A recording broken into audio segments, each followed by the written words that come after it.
हर हर महादेव। आज हम शिव महापुराण की रुद्र संहिता के दूसरे खंड पार्वती खंड की कथा सुनने जा रहे हैं। यह वो पुण्य कथा है जहां माता पार्वती भगवान शिव को पाने के लिए कठोर तप करती हैं और अंत में उन्हें शिव के रूप में परम पति प्राप्त होते हैं। इस कथा में भक्ति, तपस्या और प्रेम की वह गहराई है जो हमारे हृदय को छू जाती है। तो आइए मन को शांत करें और श्रद्धा से सुने शिव और शक्ति की यह दिव्य लीला।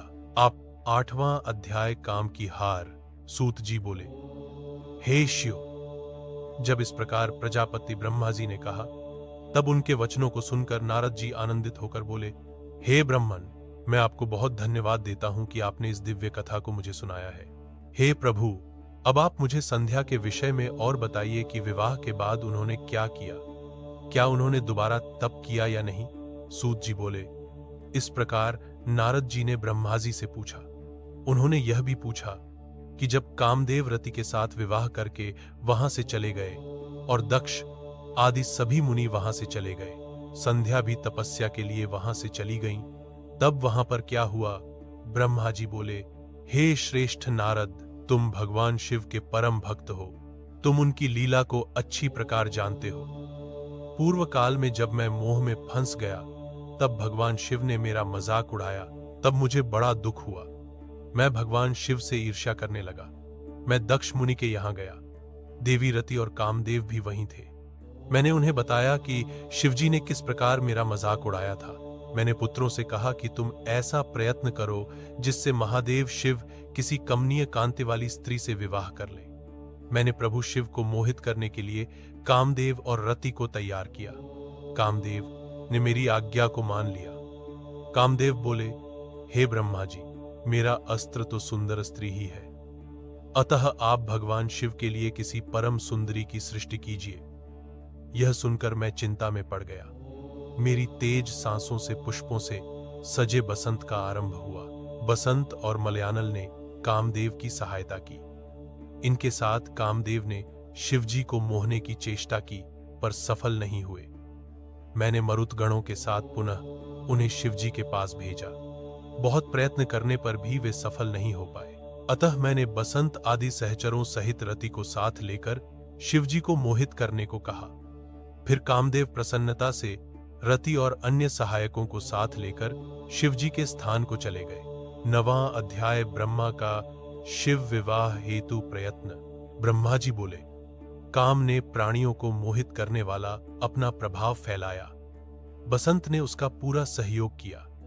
रति के साथ कामदेव ने शिवजी को मोहित करने के लिए अनेक प्रकार के यत्न किए। इसके फलस्वरूप सभी जीव और प्राणी मोहित हो गए। जड़ चेतन समस्त सृष्टि काम के वश में होकर अपनी मर्यादाओं को भूल गई। संयम का व्रत पालन करने वाले श्री मुनि अपने कृत्यों पर पश्चाताप करते हुए आश्चर्यचकित थे कि उन्होंने कैसे अपने व्रत को तोड़ दिया, परंतु भगवान शिव पर उनका वश नहीं चल सका। कामदेव के सभी प्रयत्न व्यर्थ हो गए। तब कामदेव निराश हो गए और मेरे पास आए और मुझे प्रणाम करके बोले, हे भगवान, मैं इतना शक्तिशाली नहीं हूं जो शिवजी को मोह सकूं। यह बात सुनकर मैं चिंता में डूब गया। उसी समय मेरे सांस लेने से बहुत से भयंकर गण प्रकट हो गए जो अनेक वाद्य यंत्रों को जोर जोर से बजाने लगे और मारो मारो की आवाज करने लगे। ऐसी अवस्था देखकर कामदेव ने उनके विषय में मुझसे प्रश्न किया। तब मैंने उन गणों को मार नाम प्रदान कर उन्हें कामदेव को सौंप दिया और बताया कि ये सदा तुम्हारे वश में रहेंगे। तुम्हारी सहायता के लिए ही इनका जन्म हुआ है। यह सुनकर रति और कामदेव बहुत प्रसन्न हुए।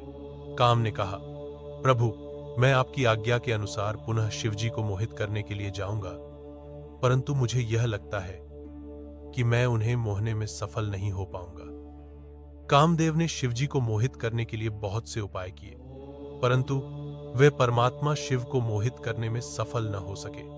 फिर कामदेव वहां से वापस आ गए और मुझे अपने असफल होने की सूचना दी।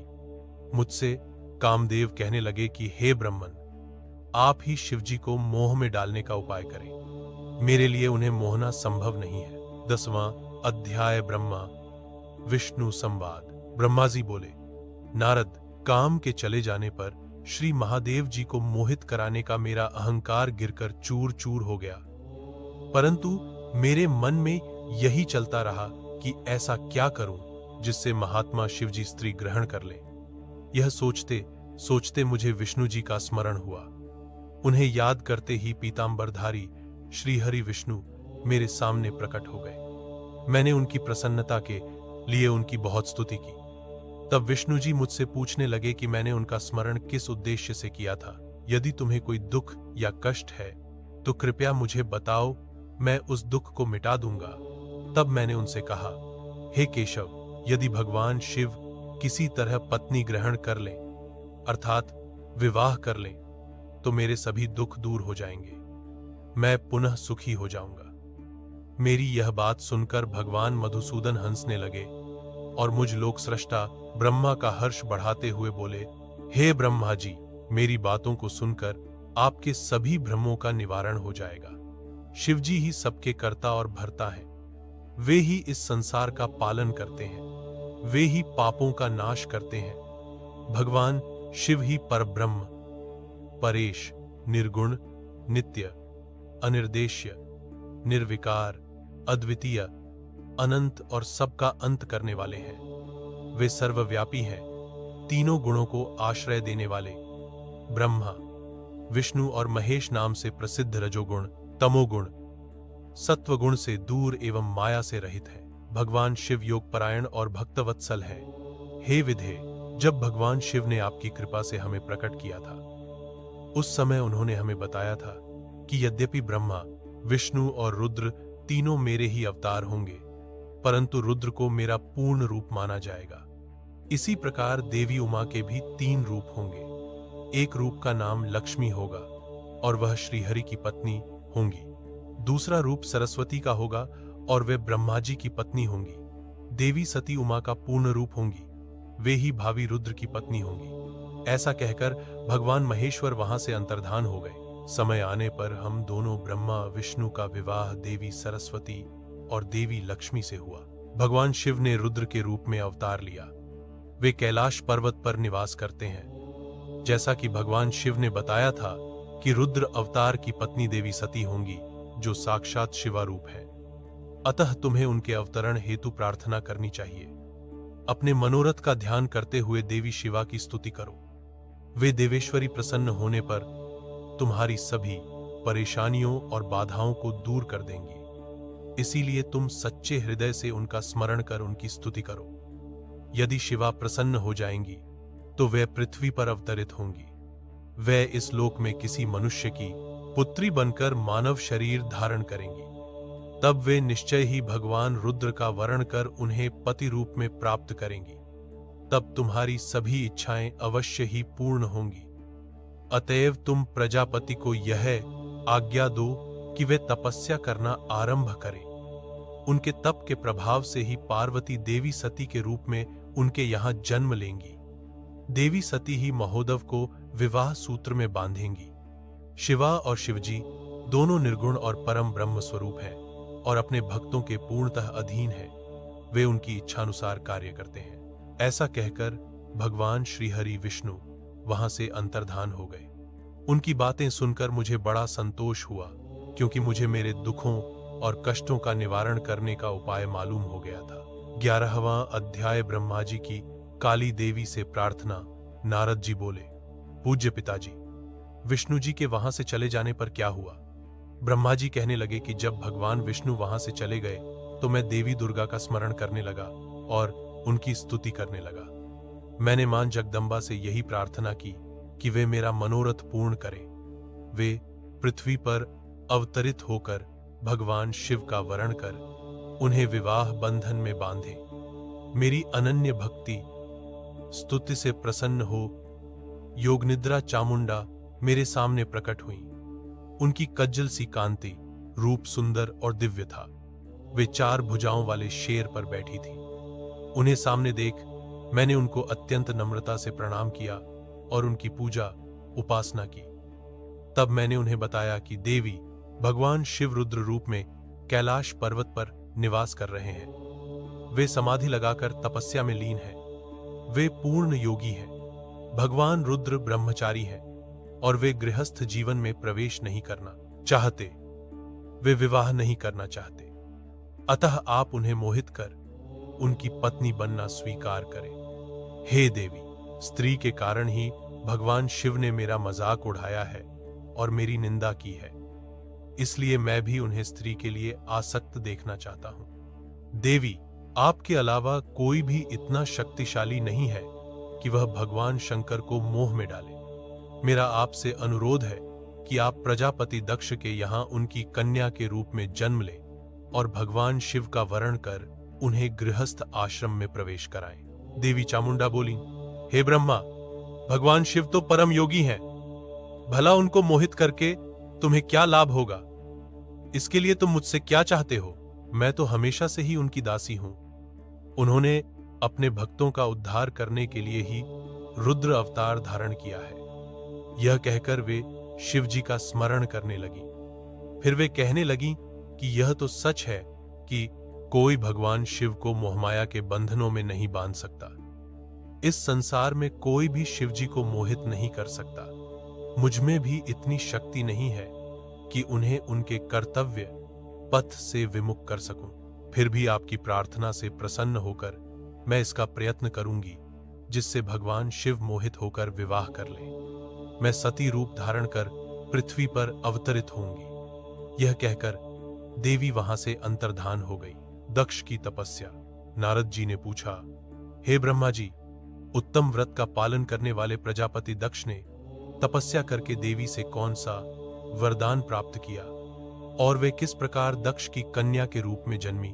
ब्रह्मा जी बोले, हे नारद, मेरी आज्ञा पाकर प्रजापति दक्ष क्षीर सागर के उत्तरी तट पर चले गए। वे उसी तट पर बैठकर देवी उमा को अपनी पुत्री के रूप में प्राप्त करने के लिए उन्हें हृदय से स्मरण करते हुए तपस्या करने लगे। मन को एकाग्र कर प्रजापति दक्ष दृढ़ता से कठोर व्रत का पालन करने लगे। उन्होंने 3000 दिव्य वर्षों तक घोर तपस्या की। वे केवल जल और हवा ही ग्रहण करते थे। तत्पश्चात देवी जगदम्बा ने उन्हें प्रत्यक्ष दर्शन दिए। कालिका देवी अपने सिंह पर विराजमान थी। उनकी श्यामल कांति व मुख अत्यंत मोहक था। उनकी 4 भुजाएं थीं। वे एक हाथ में वरद, दूसरे में अभय, तीसरे में नीलकमल और चौथे हाथ में खड्ग धारण किए हुए थी। उनके दोनों नेत्र लाल थे और केश लंबे व खुले हुए थे। देवी का स्वरूप बहुत ही मनोहारी था। उत्तम आभा से प्रकाशित देवी को दक्ष और उनकी पत्नी ने श्रद्धापूर्वक नमस्कार किया। उन्होंने देवी की श्रद्धा भाव से स्तुति की। दक्ष बोले, हे जगदम्बा, भवानी, कालिका, चंडिके, महेश्वरी, मैं आपको नमस्कार करता हूं। मैं आपका बहुत आभारी हूं जो आपने मुझे दर्शन दिए हैं। हे देवी, मुझ पर प्रसन्न होइए। ब्रह्मा जी ने कहा, हे नारद, देवी जगदम्बा ने स्वयं ही दक्ष के मन की इच्छा जान ली थी। वे बोली, दक्ष, मैं तुम्हारी तपस्या से बहुत प्रसन्न हूं। तुम अपने मन की इच्छा मुझे बताओ। मैं तुम्हारे सभी दुखों को अवश्य दूर करूंगी। तुम अपनी इच्छानुसार वरदान मांग सकते हो। जगदम्बा की यह बात सुनकर प्रजापति दक्ष बहुत प्रसन्न हुए और देवी को प्रणाम करने लगे। दक्ष बोले, हे देवी, आप धन्य हैं। आप ही प्रसन्न होने पर मनोवांछित फल देने वाली हैं। हे देवी, यदि आप मुझे वर देना चाहती हैं तो मेरी बात ध्यान पूर्वक सुने और मेरी इच्छा पूर्ण करें। हे जगदम्बा, मेरे स्वामी शिव ने रुद्र अवतार धारण किया है, परंतु अब तक आपने कोई अवतार धारण नहीं किया है। आपके सिवा कौन उनकी पत्नी होने योग्य है? अतः हे देवी, आप मेरी पुत्री के रूप में धरती पर जन्म लें और भगवान शिव को अपने रूप लावण्य से मोहित करें। दक्ष का यह वचन सुनकर जगदम्बिका हंसने लगी और मन में भगवान शिव का स्मरण कर बोली, हे प्रजापति दक्ष, तुम्हारी पूजा आराधना से मैं प्रसन्न हूं। तुम्हारे वर के अनुसार तुम्हारी पुत्री के रूप में जन्म लूंगी। तत्पश्चात बड़ी होकर मैं कठोर तप द्वारा महादेव जी को प्रसन्न कर उन्हें पति रूप में प्राप्त करूंगी। मैं उनकी दासी हूं। प्रत्येक जन्म में शिव शंभु ही मेरे स्वामी होते हैं। अतः मैं तुम्हारे घर में जन्म लेकर शिवा का अवतार धारण करूंगी। अब तुम घर जाओ, परंतु एक बात हमेशा याद रखना, जिस दिन तुम्हारे मन में मेरा आदर कम हो जाएगा, उसी दिन मैं अपना शरीर त्याग कर अपने स्वरूप में लीन हो जाऊंगी। यह कहकर देवी जगदंबिका वहां से अंतर्धान हो गईं तथा प्रजापति दक्ष सुखी मन से घर लौट आए। 13वां अध्याय। दक्ष द्वारा मैथुनी सृष्टि का आरंभ। प्रजापति ब्रह्मा जी कहते हैं, हे नारद, दक्ष देवी का वरदान पाकर अपने आश्रम में लौट आए। मेरी आज्ञा पाकर प्रजापति दक्ष मानसिक सृष्टि की रचना करने लगे, परंतु फिर भी प्रजा की संख्या में वृद्धि होती न देखकर चिंतित हुए और मेरे पास आकर कहने लगे, हे प्रभो, मैंने जितने भी जीवों की रचना की है वे सभी उतने ही रह गए, अर्थात उनमें कोई भी वृद्धि नहीं हो पाई। हे तात, मुझे कृपा कर ऐसा कोई उपाय बताइए जिससे वे जीव अपने आप बढ़ने लगे। ब्रह्मा जी बोले, प्रजापति दक्ष, मेरी बात ध्यान पूर्वक सुनो। तुम त्रिलोकीनाथ भगवान शिव की भक्ति करते हुए यह कार्य संपन्न करो, वे निश्चय ही तुम्हारा कल्याण करेंगे। तुम प्रजापति वीरण की परम सुंदर पुत्री असिकनी से विवाह करो और स्त्री के साथ मैथुन धर्म का आश्रय लेकर प्रजा बढ़ाओ। असिकनी से तुम्हें बहुत सी संतानें प्राप्त होंगी। मेरी आज्ञा के अनुसार दक्ष ने वीरण की पुत्री असिकनी से विवाह कर लिया। उनकी पत्नी के गर्भ से उन्हें 10,000 पुत्रों की प्राप्ति हुई। ये हर्यश्व नाम से जाने गए। सभी पुत्र धर्म के पथ पर चलने वाले थे। एक दिन अपने पिता दक्ष से उन्हें प्रजा की सृष्टि करने का आदेश मिला। तब इस उद्देश्य से तपस्या करने के लिए वे पश्चिम दिशा में स्थित नारायण सर नामक तीर्थ पर गए। वहां सिंधु नदी व समुद्र का संगम हुआ है। उस पवित्र तीर्थ के जल के स्पर्श से उनका मन उज्ज्वल और ज्ञान से संपन्न हो गया। वे उसी स्थान पर प्रजा की वृद्धि के लिए तप करने लगे। नारद, इस बात को जानने के बाद तुम श्रीहरि विष्णु की इच्छा से उनके पास गए और बोले, दक्ष पुत्र हर्यश्वगण, तुम पृथ्वी का अंत देखे बिना सृष्टि की रचना करने के लिए कैसे उद्यत हो गए? ब्रह्मा जी बोले, हर्यश्व बड़े ही बुद्धिमान थे। वे तुम्हारा प्रश्न सुनकर उस पर विचार करने लगे। जब प्रजापति दक्ष को यह पता चला कि उनके सभी पुत्र नारद से शिक्षा पाकर मेरी आज्ञा को भूलकर ऐसे स्थान पर चले गए जहां से लौटा नहीं जा सकता, तो दक्ष इस बात से बहुत दुखी हुए। वे पुत्रों के वियोग को सह नहीं पा रहे थे। तब मैंने उन्हें बहुत समझाया और उन्हें सांत्वना दी। तब पुनः दक्ष की पत्नी असिकनी के गर्भ से शबलाश्व नामक एक सहस्र पुत्र हुए। वे सभी अपने पिता की आज्ञा को पाकर पुनः तपस्या के लिए उसी स्थान पर चले गए जहां उनके बड़े भाई गए थे। नारायण सरोवर के जल के स्पर्श से उनके सभी पाप नष्ट हो गए और मन शुद्ध हो गया। वे उसी तट पर प्रणव मंत्र का जाप करते हुए तपस्या करने लगे। तब नारद, तुमने पुनः वही बातें जो उनके भाइयों को कही थीं उन्हें भी बता दी और तुम्हारे दिखाए मार्ग के अनुसार वे अपने भाइयों के पथ पर चलते ऊर्ध्वगति को प्राप्त हुए। दक्ष को इस बात से बहुत दुख हुआ और वे दुख से बेहोश हो गए। जब प्रजापति दक्ष को ज्ञात हुआ कि यह सब नारद की वजह से हुआ है, तो उन्हें बहुत क्रोध आया। संयोग से तुम भी उसी समय वहां पहुंच गए। तुम्हें देखते ही क्रोध के कारण वे तुम्हारी निंदा करने लगे और तुम्हें धिक्कारने लगे। वे बोले, तुमने सिर्फ दिखाने के लिए शियों का रूप धारण कर रखा है। तुमने मेरे पुत्रों को ठग कर उन्हें भिक्षुओं का मार्ग दिखाया है। तुमने लोक और परलोक दोनों के श्रेय का नाश कर दिया है। जो मनुष्य से देव और पितृणों को उतारे बिना ही मोक्ष की इच्छा मन में लिए माता पिता को त्याग कर घर से चला जाता है, सन्यासी बन जाता है, वह अधोगति को प्राप्त हो जाता है। हे नारद, तुमने बार बार मेरा अमंगल किया है, इसलिए मैं तुम्हें शाप देता हूं कि तुम कहीं भी स्थिर नहीं रह सकोगे। तीनों लोकों में विचरते हुए तुम्हारा पैर कहीं भी स्थिर नहीं रहेगा, अर्थात तुम्हें ठहरने के लिए सुस्थिर ठिकाना नहीं मिलेगा। नारद, यद्यपि तुम साधु पुरुषों द्वारा सम्मानित हो, परंतु तुम्हें शोकवश दक्ष ने ऐसा शाप दिया जिसे तुमने शांत मन से ग्रहण कर लिया और तुम्हारे मन में किसी प्रकार का विकार नहीं आया। 14वां अध्याय। दक्ष की 60 कन्याओं का विवाह। ब्रह्मा जी बोले, हे मुनिराज, दक्ष के इस रूप को जानकर मैं उसके पास गया। मैंने उसे शांत करने का बहुत प्रयत्न किया और सांत्वना दी। मैंने उसे तुम्हारा परिचय दिया। दक्ष को मैंने यह जानकारी भी दी कि तुम भी मेरे पुत्र हो। तुम मुनियों में श्रेष्ठ एवं देवताओं के प्रिय हो। तत्पश्चात प्रजापति दक्ष ने अपनी पत्नी से 60 सुंदर कन्याएं प्राप्त की। तब उनका धर्म आदि के साथ विवाह कर दिया। दक्ष ने अपनी 10 कन्याओं का विवाह धर्म से, 13 कन्याओं का ब्याह कश्यप मुनि से और 27 कन्याओं का विवाह चंद्रमा से कर दिया।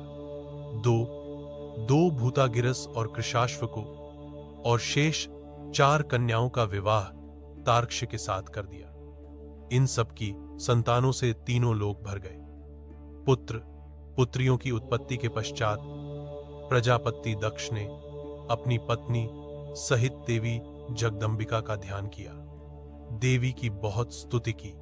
प्रजापति दक्ष की सपत्नी स्तुति से देवी जगदम्बिका ने प्रसन्न होकर दक्ष की पत्नी के गर्भ से जन्म लेने का निश्चय किया।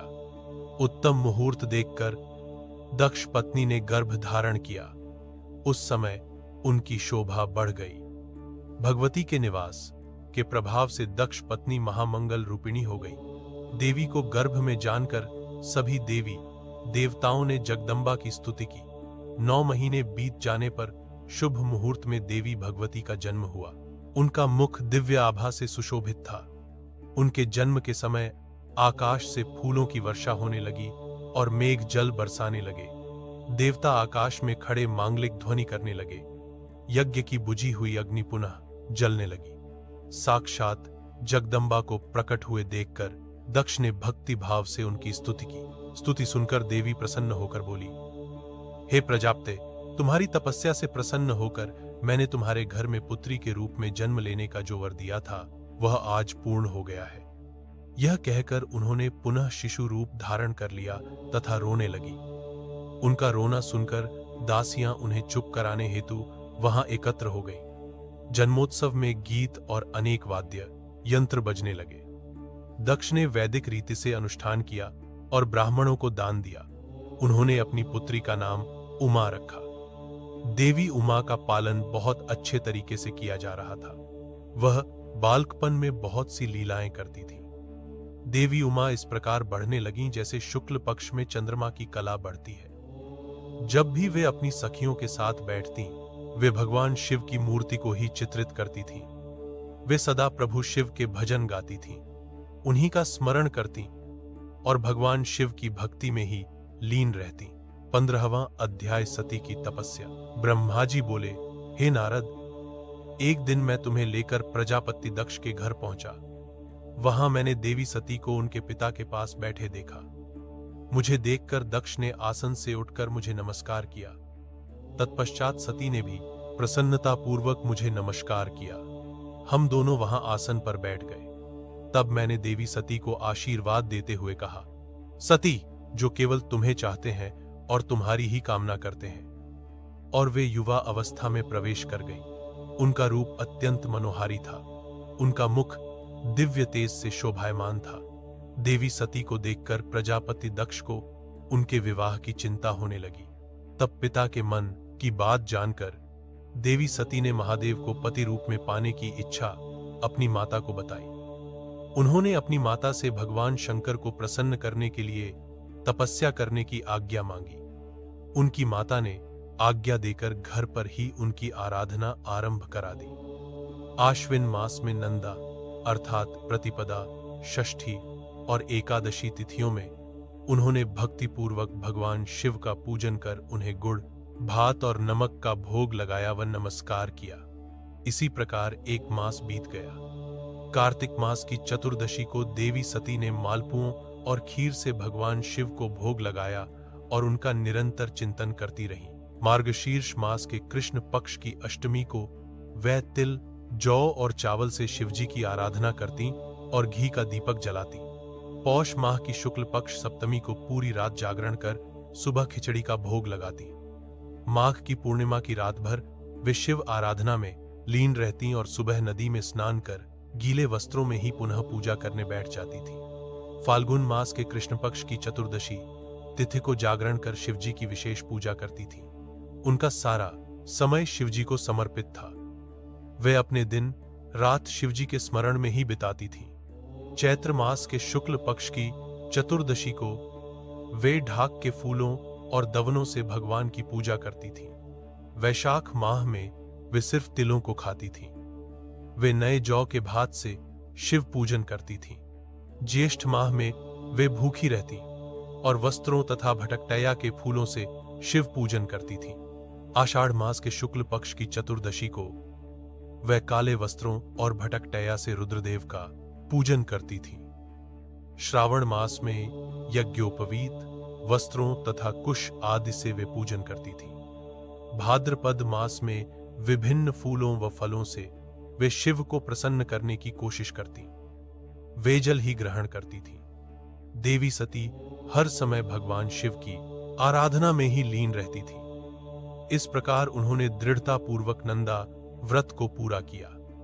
व्रत पूरा करने के पश्चात वे शिवजी का ध्यान करने लगीं। वे निश्चित आसन में स्थित हो निरंतर शिव आराधना करती रहीं। हे नारद, देवी सती की इस अनन्य भक्ति और तपस्या को अपनी आंखों से देखने में विष्णु तथा अन्य सभी देवी देवता और शे मुनि वहां गए। वहां सभी ने देवी सती को भक्तिपूर्वक नमस्कार किया और उनके सामने मस्तक झुकाए। सभी देवी देवताओं ने उनकी तपस्या को सराहा। तब सभी देवी देवता और शे मुनि मेरे ब्रह्मा और विष्णु सहित कैलाश पर्वत पर पहुंचे। वहां भगवान शिव ध्यान मग्न थे। हमने उनके निकट जाकर दोनों हाथ जोड़कर उन्हें प्रणाम किया तथा उनकी स्तुति आरंभ कर दी। हमने कहा, प्रभो, आप परम शक्तिशाली हैं। आप ही सत्व, रज और तप आदि शक्तियों के स्वामी हैं। वेदत्रयी, लोकत्रयी आपका स्वरूप है। आप अपनी शरण में आए भक्तों की सदैव रक्षा करते हैं। आप सदैव भक्तों का उद्धार करते हैं। हे महादेव, हे महेश्वर, हम आपको नमस्कार करते हैं। आपकी महिमा जान पाना कठिन ही नहीं असंभव है। हम आपके सामने अपना मस्तक झुकाते हैं। ब्रह्मा जी बोले, नारद, इस प्रकार भगवान शिव शंकर की स्तुति करके सभी देवता मस्तक झुकाकर शिव जी के सामने चुपचाप खड़े हो गए। आपने सुनी रुद्र संहिता द्वितीय खंड की वह अनुपम कथा जहां भक्ति ने भगवान शिव को भी प्रसन्न कर दिया।